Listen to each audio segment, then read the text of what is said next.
بسم اللہ الرحمن الرحیم۔ الفوز الکبیر۔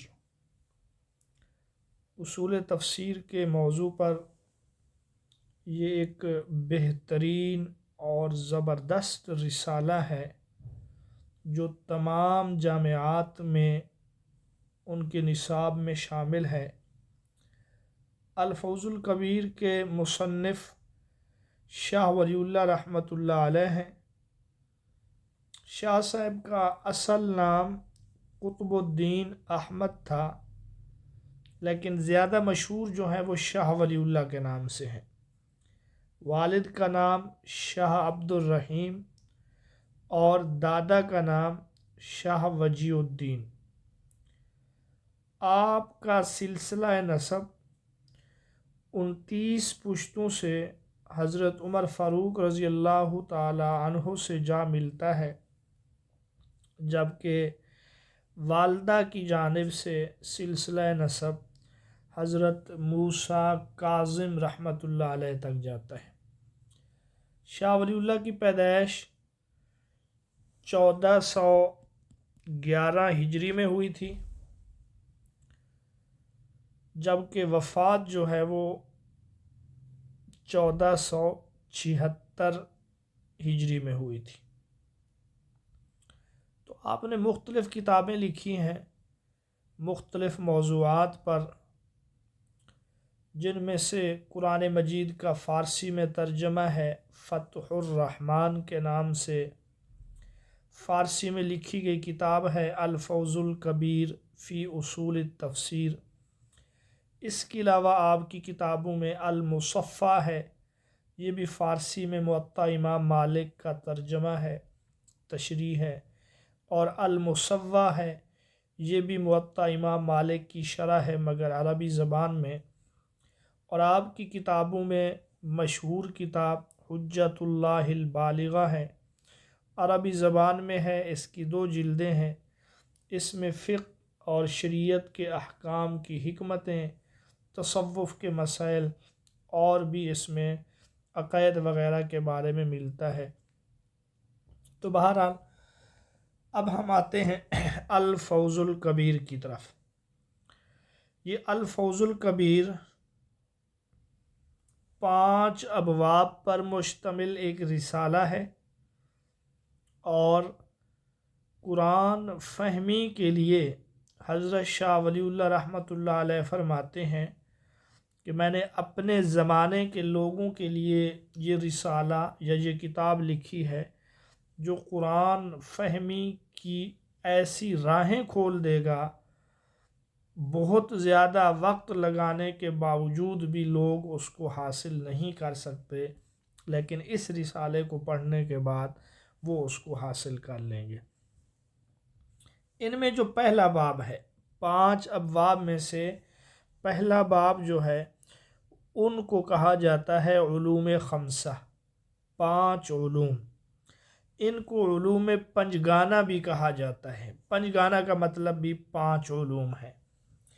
تو شاہ ولی اللہ رحمۃ اللہ علیہ فرماتے ہیں قرآن میں 5 بنیادی علوم بیان ہوئے ہیں، ان 5 بنیادی علوم کو علوم خمسہ کہا جائے گا، اور پھر آگے آپ نے ان علوم خمسہ کی وضاحت کی ہے۔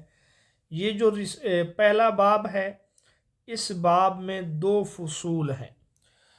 فصل اول میں جو ہے علم مخاصمہ کا ذکر ہے۔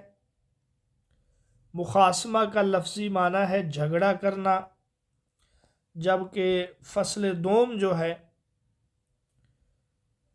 اس میں باقی 4 علوم کا ذکر ہے۔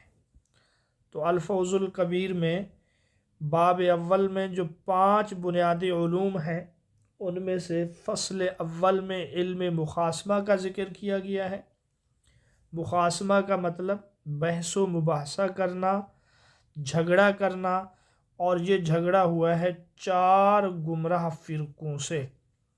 وہ 4 گمراہ فرقے جو ہیں وہ مشرکین ہیں پہلے نمبر پہ الفوز الکبیر میں، دوسرے نمبر پہ یہود کا تذکرہ ہے، پھر نصارہ کا تذکرہ ہے، اور پھر آخر میں جو ہے منافقین کا تذکرہ ہے۔ اس کو علم مقاسمہ یا علم مباحثہ کہا جاتا ہے، اور یہ جو علم ہے اس کی تشریح کرنے والوں کو، اس علم کی وضاحت کرنے والوں کو متکلمین کہا جاتا ہے۔ اسی باب میں جو فصل دوم ہے اس میں علم تذکیر بھی اعلیٰ اللہ کا ذکر ہے، علم تذکیر بھی ایام اللہ کا ذکر ہے، علم تذکیر بالموت وما بعد الموت ان کا ذکر ہے، اور علم الاحکام کا ذکر ہے۔ اچھا، ان میں سے جو پہلے نمبر پر ہے علم تذکیر بِآلاء اللہ، اس علم کے لحاظ سے قرآن میں اللہ کی نعمتوں اور اس کی نشانیوں کا ذکر ہے۔ قرآن میں بے شمار نعمتوں کا ذکر کیا گیا، اللہ کی نشانیوں کا ذکر کیا گیا، آسمان و زمین کی تخلیق کا بیان کیا گیا، تو اس علم کو علم تذکیر بِآلاء اللہ کہتے ہیں۔ اچھا، پھر اس کے بعد جو ہے علم تذکیر بِأَیَّامِ اللہ، اس علم کا تعلق تاریخی واقعات سے ہے، تاریخی واقعات اور حالات جو گزشتہ لوگوں کے ساتھ پیش آئے، جس میں اللہ کے نیک بندوں پر انعامات اور احسانات کیے گئے، نافرمان اور گنہگار اور کافروں پر اللہ کی طرف سے عذاب اتارا گیا، اس چیز کا ذکر ہے قرآن میں، تو اس علم کو علم تذکیر بِأَیَّامِ اللہ کہتے ہیں۔ اور اس کے بعد تیسرے نمبر پر جو ہے علم تذکیر بالموت وما بعد الموت، اس علم کا مطلب، اس علم کا تعلق موت، آخرت، قرب قیامت، اس قسم کے حالات سے ہے۔ اس میں جنت، جہنم، حشر، نشر، قبر وغیرہ ان چیزوں کا ذکر آتا ہے۔ اور جو درمیان میں ہے علم الاحکام، احکام، اس علم سے مراد فرض، واجب، مستحب، مکروہ، مباح، یہ جو چیزیں ہیں عبادتوں میں کچھ چیزیں فرض ہیں، کچھ واجب ہیں، کچھ مباح ہیں، معاملات میں ایسے ہیں، معاشرے میں، معاشرت میں ایسے ہیں، سیاست میں، تو یہ جو علم احکام ہے اس کی تشریح ذمہ ہے فقیہ کے، فقیہ کی ذمہ داری ہے کہ وہ اس علم کی تشریح کرے۔ باقی جو تین علوم ہیں جن کے ساتھ لفظ تذکیر آیا ہوا ہے، اس علم کی ذمہ داری ہے، اس علم کی وضاحت واعظ کے ذمہ ہے، خطیب جو لوگوں کو واعظ و نصیحت کرے اس کی ذمہ داری ہے کہ وہ اللہ کی نعمتوں کو لوگوں کے سامنے رکھے، گزرے ہوئے لوگوں کے واقعات قرآن مجید سے لوگوں کے سامنے بیان کرے، موت کے قریب اور قیامت کے قریب، موت کے بعد کے جو مناظر قرآن میں بیان ہوئے ان کو لوگوں کے سامنے ذکر کرے، واعظ، نصیحت کرنے والا، خطیب، تاکہ لوگ اللہ کی طرف متوجہ ہوں۔ حلال و حرام بتلانا یہ ہر ایک کے بس میں نہیں ہے، تو حلال و حرام بتلانا، مستحب، مباح، مکروہ بتلانا، اس علم کی ذمہ داری جو ہے وہ فقیہ کی ہے، مفتی کی ہے۔ اور اسی طریقے سے گمراہ فرقوں سے مناظرہ کرنا یہ ہر ایک کی ذمہ داری نہیں ہے، اور ہر ایک کر بھی نہیں سکتا۔ خواہ مخواہ میں ہر شخص مناظرے کے لیے کھڑا ہو جائے تو یہ اسلام کی بدنامی کا ذریعہ بھی بن سکتے ہیں، تو اس لیے اس علم کی ذمہ داری جو ہے وہ متکلمین کی ہے۔ قرآن نے یہ 5 علوم بیان کیے ہیں۔ اب یہ جو 5 علوم ہیں قرآن مجید میں، قرآن نے ان کے بیان کرنے میں جو اسلوب یا جو سٹائل اختیار کیا ہے وہ قدیم عربوں کا ہے، رسول اللہ صلی اللہ علیہ وسلم کے زمانے کا اسلوب اور انداز ہے۔ قرآن نے ان علوم کے بیان کرنے میں فلسفی، منطق، ادب، یہ اس قسم کے گروہوں سے تعلق رکھنے والے لوگ جو ہیں ان کے اسلوب کو نہیں اپنایا، بلکہ انتہائی سادہ اسلوب ہے، قدیم عربوں کا اسلوب ہے جس کو سمجھنا ہر ایک کے لیے آسان ہے۔ فلسفی باتیں، فلسفیوں کا انداز، ظاہری بات ہے صرف فلسفی ہی سمجھ سکیں گے۔ منطقیوں کی جو بات ہے، ظاہری بات ہے، جس کو زیادہ عقل ہو، منطق میں دلچسپی لینے والا ہو، وہی سمجھ سکے گا۔ قرآن تو ہر ایک کے لیے ہے، تو اسی لیے ان علوم کے بیان میں قرآن کا جو انداز اور اسلوب ہے وہ قدیم عربوں کا ہے، جس میں قرآن نے سادہ انداز میں ہر چیز کو بیان کیا ہے۔ اچھا، یہ جو ہے یہ باب اول ہے، الفوز الکبیر کا پہلا باب ہے۔ گمراہ فرقے 4 ہیں، آپ نے ان کے نام یاد رکھنے ہیں: یہود، مشرکین، نصارہ اور منافقین۔ اچھا، اب ہم جاتے ہیں دوسرے باب کی طرف۔ پہلے باب کا نام یاد ہوگا آپ کو، باب اول جو ہے وہ علوم خمسہ کے بیان میں ہے، 5 علوم کے بیان میں ہے۔ دوسرا باب جو ہے الفوز الکبیر کا، اس باب کا عنوان ہے فہم قرآن میں دشواریوں کے اسباب اور ان کا حل۔ یعنی شاہ ولی اللہ رحمۃ اللہ علیہ اپنے زمانے کے لحاظ سے یہ بات کر رہے تھے کہ قرآن مجید کو سمجھنے میں، قرآن مجید کے فہم میں کون سی مشکلات آ سکتی ہیں، دشواریاں پیش آ سکتی ہیں، ان کے اسباب کیا ہیں اور ان کا حل کیا ہے۔ یہ الفوز الکبیر کا دوسرا باب ہے۔ یہ جو باب ہے اس میں 5 فصلیں ہیں۔ باب اول میں آپ پڑھ رہے ہیں 2 فصلیں ہیں۔ اچھا جی، باب اول میں، باب دوم میں جو فصل اول ہے اس میں غریب الفاظ کی شرح ہے، یعنی قرآن مجید میں اس کے فہم اور سمجھ میں دشواری کا ایک سبب ہے غریب الفاظ۔ اب یہ جو غریب الفاظ ہیں، غریب کا مطلب یہاں پر یہ نہیں ہے کہ جس کے پاس روپیہ پیسہ نہ ہو، بلکہ غریب کا مطلب کوئی نامانوس لفظ ہو، کوئی نامانوس لفظ، یعنی ایسا لفظ جس کا صحیح مفہوم معلوم نہیں ہوتا، اس کا معنی ٹھیک سے معلوم نہیں ہوتا، جس کی وجہ سے پوری آیت کا مطلب سمجھ میں نہیں آتا۔ تو ایک تو یہ وجہ ہے کہ کچھ الفاظ ایسے ہوتے ہیں جو غریب ہوتے ہیں، یعنی بہت کم استعمال ہوتے ہیں، نامانوس اور اجنبی ہوتے ہیں۔ تو ایک سبب یہ ہے، اور پھر اس کا حل ہے کہ اگر ایسا ہو جائے تو ہمیں کیا کرنا چاہیے۔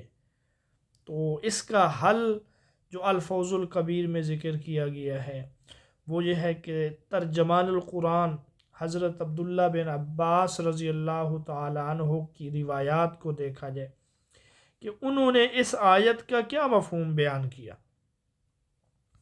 اچھا جی، ٹھیک ہے، آگے بڑھتے ہیں۔ جو فصل دوم ہے اس میں دوسرے سبب کو بیان کیا گیا جس کو کہتے ہیں ناسخ و منسوخ۔ قرآن فہمی کی راہ میں رکاوٹ کا، دشواری کا جو دوسرا سبب ہے وہ ہے ناسخ و منسوخ کی پہچان کا نہ ہونا، یعنی یہ معلوم نہیں ہوتا بعض اوقات کون سی آیت ناسخ ہے اور کون سی آیت منسوخ ہے۔ اس وجہ سے بعض آیتوں کے مضامین میں تضاد نظر آتا ہے، وہ آیتیں ایسے معلوم ہوتا ہے کہ ایک دوسرے کے متضاد ہیں۔ اچھا، یہ فصل دوم میں اس چیز کا ذکر ہے۔ اچھا جی، فصل سوم میں اسباب نزول کی معرفت اور فن توجیہ کا بیان ہے، یعنی کبھی کبھی آیت کا صحیح مطلب سمجھنے میں مشکل پیش آتی ہے اس وجہ سے کہ سبب نزول کے بارے میں پتہ نہیں ہوتا۔ کل ہم نے پڑھا ہے سبب نزول کس کو کہتے ہیں، تو سبب نزول کے نہ جاننے کی وجہ سے بھی کسی آیت کا صحیح مفہوم سمجھنے میں دشواری پیش آتی ہے۔ اور اس کے بعد فصل چہارم جو ہے، اس فصل میں بھی بعض دیگر اسباب کا ذکر ہے جس کی وجہ سے الفاظ کو سمجھنے میں دشواری، قرآن مجید کے مفہوم کو سمجھنے میں دشواری پیش آتی ہے۔ ان میں سے ایک ابدال ہے۔ ابدال کہتے ہیں لفظی طور پہ کسی چیز کو تبدیل کرنا، بدلنا، اور اس کا مفہوم یہ ہے کہ ایک لفظ کو کسی دوسرے لفظ سے، یا ایک حرف کو کسی دوسرے حرف سے، یا ایک اسم کو کسی دوسرے اسم سے، ایک فعل کو دوسرے فعل سے تبدیل کر دینا، یہ جو ہے ابدال ہے۔ اسی طریقے سے بعض اوقات واحد کی جگہ جمع کا صیغہ، جمع کی جگہ واحد کا صیغہ، حاضر کے لیے مخاطب غیب اور غیب کے لیے حاضر کا صیغہ استعمال کر دینا، یہ سب ابدال ہے۔ ایک سبب جو ہے وہ ہے تقدیم و تاخیر۔ تو تقدیم و تاخیر کا مطلب یہ ہے کہ کسی چیز کو اس کے اصل مقام سے ہٹا کر کسی اور جگہ پہ رکھنا۔ تقدیم کا مطلب ویسے ہے پہلے، تاخیر کا مطلب ہے بعد میں، یعنی ایک چیز جس کو پہلے ہونا چاہیے تھا، بعض اوقات کسی وجہ سے اس کو کلام میں، الفاظ میں، تحریر میں آگے کر دیتے ہیں، اور جس کو آگے ہونا چاہیے تھا اس کو پیچھے کر دیتے ہیں۔ اس وجہ سے بھی قرآن فہمی میں دشواری پیش آتی ہے۔ ایک سبب جو ہے حذف۔ حذف کا مطلب یہ ہے کسی چیز کو ذکر نہ کرنا، کلام کے کسی رکن کو گرا دینا، لفظوں میں اس کا تذکرہ نہ کرنا، اس کو حذف کہا جاتا ہے۔ اسی طریقے سے فصل چہارم میں انتشار ضمائر اور انتشار آیات کا بھی بیان ہے۔ انتشار کا مطلب منتشر ہونا، بکھرا ہوا ہونا، کسی چیز کا پھیلا ہوا ہونا۔ تو انتشار ضمائر کا مطلب یہ ہوتا ہے کہ ضمیر کلام میں ایک دو چیزوں کا تذکرہ کرنے کے بعد آگے اس کی طرف اشارہ کر دیا جاتا ہے۔ اب اشارے سے یہ معلوم نہیں ہوتا بعض اوقات کہ یہ اشارہ کس کی طرف ہے۔ آپ اس کو مثال سے آسانی سے سمجھیں گے۔ مثلا کوئی شخص یہ کہے کہ مجھے فلاں نے کہا کہ میں فلاں پر لعنت کروں، اس پر اللہ کی لعنت ہو۔ اب دو دفعہ فلاں آ رہا ہے نا، اب اس پر اللہ کی لعنت ہو، یہ اس سے کون مراد ہے؟ اس سے وہ مراد ہے جس پر لعنت کرنے کا مجھے کہا گیا، یا اس سے وہ مراد ہے جس نے مجھے لعنت کرنے کا کہا؟ عربی میں اس کی مثال ہے امرنی امیر، کہ مجھے امیر نے مجھے حکم دیا کہ میں فلاں کو لعنت کروں، اس پر اللہ کی لعنت ہو۔ اب پتہ نہیں کہ حکم دینے والے نے مجھے غلط حکم دیا لہٰذا اس پر اللہ کی لعنت ہو، یا یہ ہے کہ حکم دینے والے نے ٹھیک حکم دیا اس پر لعنت ہو۔ تو اس چیز کو انتشار ضمائر کہا جاتا ہے۔ اور اسی طریقے سے ایک ہے انتشار آیات، یعنی آیات کا مفہوم اس طریقے سے منتشر ہو، اس انتشار کی وجہ سے بات سمجھنے میں دشواری ہو۔ مثلا سورۃ قاف جو قرآن مجید کی ایک سورت ہے، اس میں 2 مرتبہ ایک لفظ استعمال ہوا قرین۔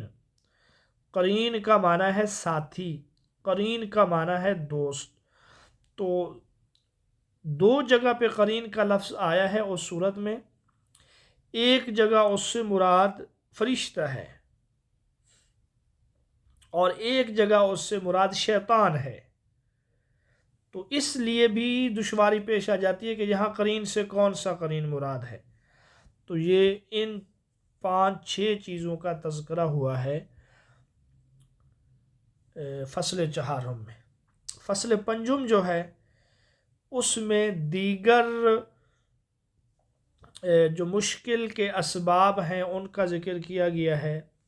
مثال کے طور پہ محکم اور متشابہ ہیں۔ محکم تو اس آیت کو کہتے ہیں جس کا مفہوم بالکل واضح ہو، اور متشابہ کہتے ہیں کسی آیت کے ایک سے زائد مطالب ہوں تو اس کو متشابہ کہا جاتا ہے۔ اسی طریقے سے کنایہ کا بیان کیا گیا ہے۔ کنایہ کہتے ہیں لفظ بول کر ایسا معنی مراد لینا جو اس کے لیے لازم ہو، جیسے یہ کہنا کہ فلاں کے ہاتھ لمبے ہیں۔ اس کا لفظی مطلب تو یہ ہے کہ ہاتھ لمبے ہیں اس کے طوالت میں، سینٹی میٹر، میٹر، گز میں، اور ہاتھ لمبے ہونے کا مفہوم یہ ہے کہ اس کے تعلقات بڑے ہیں۔ فلاں کا ہاتھ کھلا ہے، ظاہری مفہوم تو یہ ہے کہ مٹھی بند نہیں ہے، جبکہ مراد اس سے یہ ہے کہ وہ بڑا سخی ہے۔ اور اسی طریقے سے تعریض ہے۔ تعریض کا مطلب یہ ہے کہ کوئی ایسی بات کرنا، عام سی بات ہو لیکن وہاں کسی خاص کو سنانا مقصود ہو۔ اور مجاز عقلی کہتے ہیں کہ کسی کام کی نسبت ایسے شخص کی طرف کرنا جو اس کو حقیقتاً کرنے والا نہ ہو۔ فلاں نے ایسا کام کیا، حالانکہ حقیقت میں وہ کام کرنے والا ہوتا نہیں ہے، لیکن اس کی طرف نسبت کر دی جاتی ہے کسی نہ کسی وجہ سے۔ جیسے کہا جائے کہ بادشاہ نے محل تعمیر کیا، بھئی بادشاہ تو محل تعمیر نہیں کرتا، محل تعمیر کرنے والے مستری مزدور یہ لوگ ہوتے ہیں۔ تو چونکہ بادشاہ نے حکم دیا تعمیر کرنے کا تو اس تعمیر کرنے کی نسبت بادشاہ کی طرف کر دی گئی۔ تو اس وجہ سے جو ہے قرآن مجید کو سمجھنے میں بعض اوقات دشواری آتی ہے۔ تو بہرحال دوبارہ سے آپ اس باب کو دیکھ لیں۔ فہم قرآن میں دشواریوں کے اسباب میں ایک سبب غریب الفاظ، ایک سبب ناسخ و منسوخ ہے، ایک سبب اسباب نزول اور فن توجیہ کی معرفت اور پہچان کا نہ ہونا، اسی طریقے سے ابدال، تقدیم، تاخیر، حذف، انتشار ضمائر، انتشار آیات، اسی طرح محکم، متشابہ، کنایہ، تعریض اور مجاز عقلی ہے۔ یہ دوسرے باب کا خلاصہ ہے۔ دوسرے باب کا نام آپ پھر سے یاد رکھیں، فہم قرآن میں دشواریوں کے اسباب اور ان کا حل۔ یہی باب جو ہے الفوز الکبیر میں سب سے تفصیلی باب ہے۔ اور پھر تیسرے باب کو اگر ہم دیکھیں،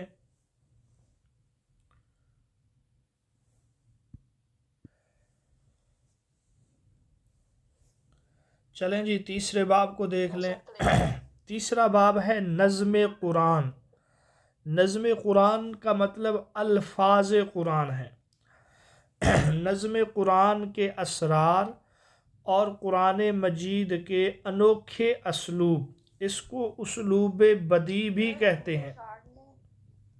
جی انتشار میں جو ضمیر ہوتی ہے اس کا نہیں پتہ چل رہا تھا کہ کس کی طرف لوٹ رہی ہے۔ جی بالکل، انتشار ضمائر میں یہ پتہ نہیں چل رہا ہوتا کہ اس ضمیر کا مرجع کیا ہے، یہ ضمیر کس طرف لوٹ رہی ہے، اس وجہ سے بھی دشواری پیش آتی ہے۔ تو تیسرا باب جو ہے نظم قرآن کے اسرار اور قرآن مجید کے اسلوب بدیع کے بیان میں۔ قرآن مجید کا انداز کیسا ہے، اسلوب اور سٹائل جو ہے وہ کیسا ہے، تیسرے باب میں حضرت شاہ ولی اللہ نے اس چیز کا تذکرہ کیا، اور یہ باب 4 فصول پر مشتمل ہے۔ فصل اول جو ہے اس میں شاہ ولی اللہ نے قرآن مجید کی ترتیب و تدوین اور صورتوں کا لفظی اسلوب بیان کیا ہے کہ صورتوں کا اسلوب جو ہے وہ کیسا ہے، اور قرآن مجید کا انداز کس سے ملتا جلتا ہے یہ اس تیسرے باب کے فصل اول میں بیان کیا گیا ہے۔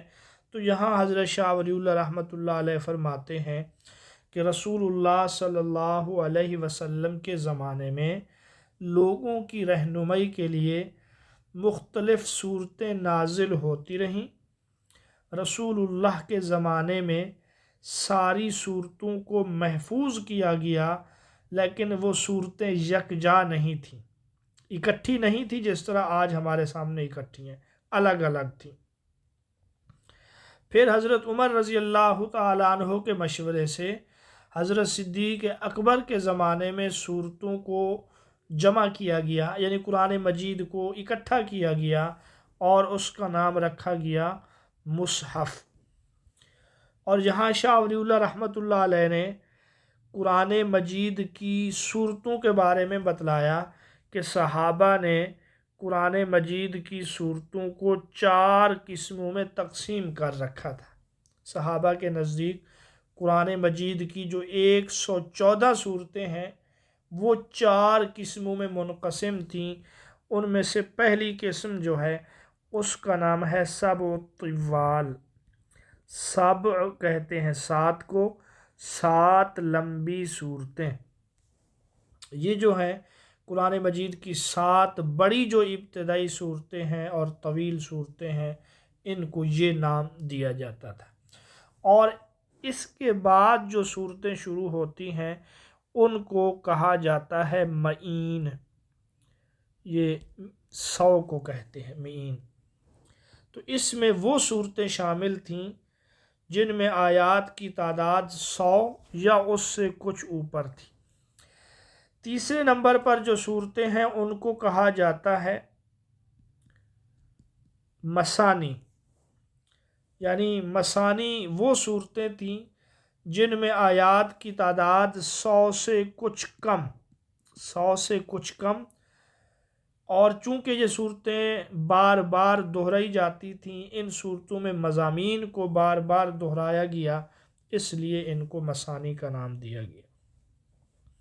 اور پھر چوتھے نمبر پہ جو صورتیں ہیں وہ مفصل کہلاتی تھیں، اور یہ آخری صورتیں ہیں آخری منزل کی، اور پھر مفصل کی آگے 3 قسمیں بیان کی گئی ہیں۔ یہاں شاہ ولی اللہ رحمۃ اللہ علیہ نے یہ بھی بتلایا کہ قرآن مجید کی صورتوں کا جو اسلوب اور انداز ہے وہ بادشاہوں کے خطوط اور فرامین جیسا ہے۔ اچھا، فصل دوم میں جو ہے شاہ ولی اللہ رحمۃ اللہ علیہ نے قرآنی آیات اور اشعار میں فرق کے بارے میں بتلایا کہ کلام عرب میں ایک اسلوب اور سٹائل ہے جس کو نثر کہتے ہیں، اور ایک اسلوب جو ہے جس کو شعر کہا جاتا ہے، جبکہ قرآن کا جو انداز ہے وہ اس سے ہٹ کے ہے۔ قرآن نظم و شعر سے ہٹ کر ایک الگ انداز میں ہے۔ اگر قرآن میں کوئی آیت اشعار کے مطابق ہو، اشعار کے اصول اور قواعد کے مطابق بھی ہو جائے تو محض اتفاقی طور پہ ہے، ورنہ قرآن نے اشعار کے اصول کی پابندی کو اپنے اوپر لازم نہیں کیا۔ فصل سوم جو ہے یہاں ایک سوال کا جواب دیا گیا ہے، بلکہ 2 سوالوں کا جواب دیا گیا ہے۔ ایک سوال تو یہ ہے کہ 5 علوم جو ہیں قرآن میں تکرار کیوں ہے؟ ان میں قرآن مجید میں 5 علوم کو بار بار کیوں بیان کیا گیا؟ ایک سوال یہ ہے۔ دوسرا سوال یہ ہے کہ ترتیب کیوں نہیں ہے؟ عدم ترتیب کی کیا وجہ؟ ایسے ہوتا کہ سب سے پہلے علم احکام کا ذکر ہوتا پہلے 5 پاروں میں، پھر 5-7 پاروں میں علم مخاصمہ کا ذکر ہوتا، پھر جو ہے اگلے 8-10 پاروں میں ایک علم تذکیر کا ذکر ہوتا، پھر دوسری، پھر تیسری۔ اس طریقے سے کیوں نہیں ہے؟ یعنی قرآن میں ہم جب دیکھتے ہیں علم احکام کے فوراً بعد ایک اور علم آ جاتا ہے، پھر کوئی اور علم آ جاتا ہے، اور بار بار یہ علوم آتے ہیں۔ تو شاہ ولی اللہ رحمۃ اللہ علیہ نے اس کا جواب یہ دیا کہ اس میں حکمت ہے۔ بار بار کسی چیز کو دہرانے سے وہ چیز جو ہے ذہن نشیں ہو جاتی ہے، اور مقصد کو سمجھانے کے لیے، دل میں نقش کرنے کے لیے علوم خمسہ کو مکرر ذکر کیا گیا، بار بار ذکر کیا گیا۔ باقی یہ ہے کہ ترتیب کیوں نہیں ہے، تو اس کا جواب یہ ہے کہ قرآن زبانی نازل ہوا، کتابی شکل میں تو نازل نہیں ہوا، تو اس لیے وہ کتابی ترتیب یہاں پر نہیں ہے۔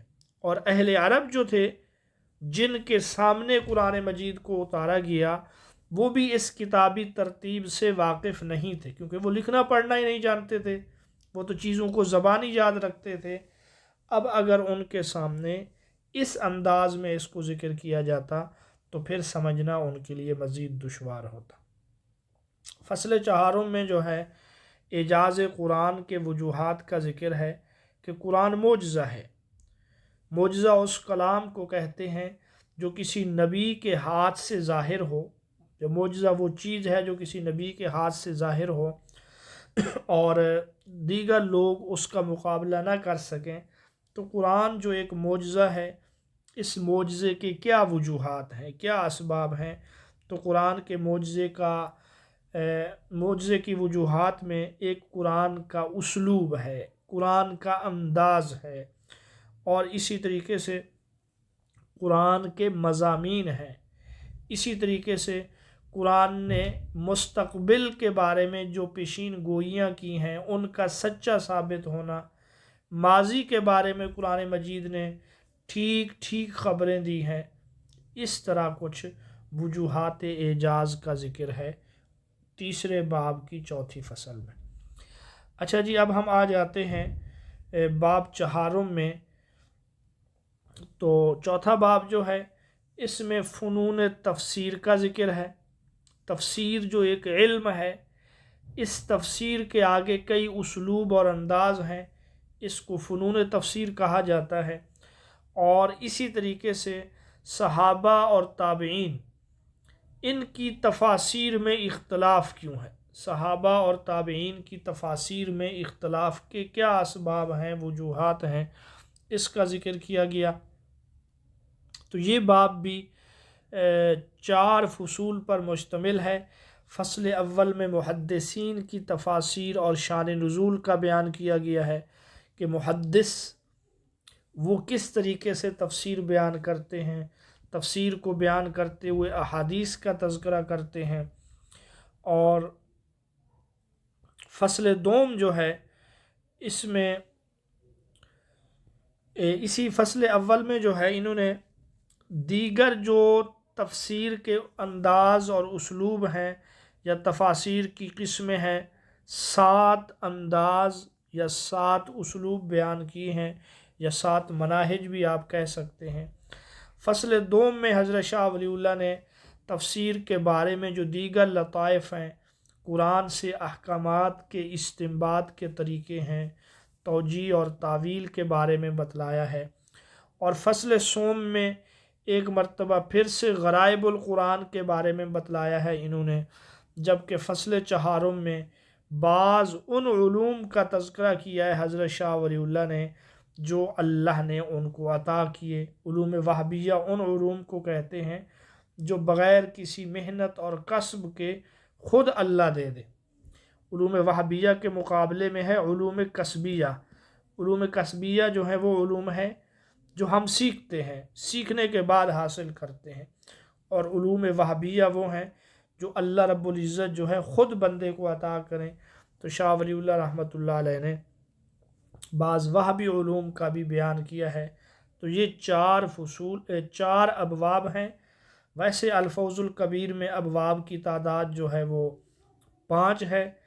5ویں باب کا نام فتح الخبیر ہے، اور اس باب میں اسباب نزول اور دیگر چیزوں کا بیان ہے، جبکہ ہمارے نصاب میں صرف 4 ابواب شامل ہیں۔ تو ان 4 ابواب کا خلاصہ میں نے آپ کے سامنے رکھ دیا ہے۔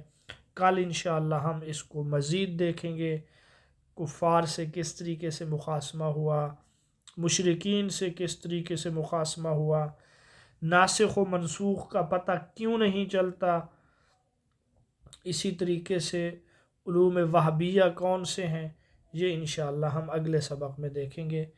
آپ میں سے کسی کا کوئی سوال ہو تو آپ پوچھ سکتے ہیں۔